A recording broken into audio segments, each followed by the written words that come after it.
Je sais que vous êtes une personne très occupée, mais avant de nous séparer, j'aimerais que nous revenions sur la notion de l'échec. Sur Internet, on entend plusieurs personnes dire on n'échoue pas, on apprend.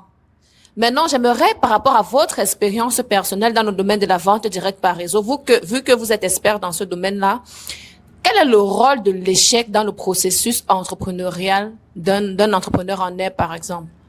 Le véritable rôle de l'échec, c'est quoi? Je dis, moi, je considère l'échec comme étant les challenges. OK.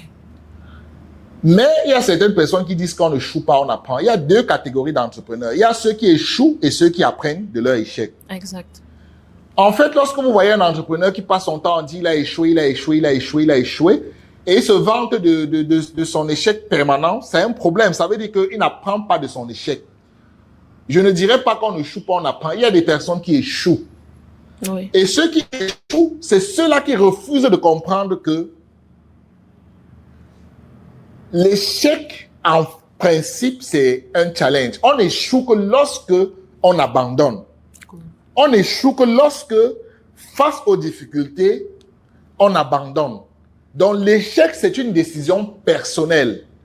Parce que face à une difficulté, vous pouvez choisir simplement de repousser votre succès. Vous pouvez choisir simplement de reporter les actions.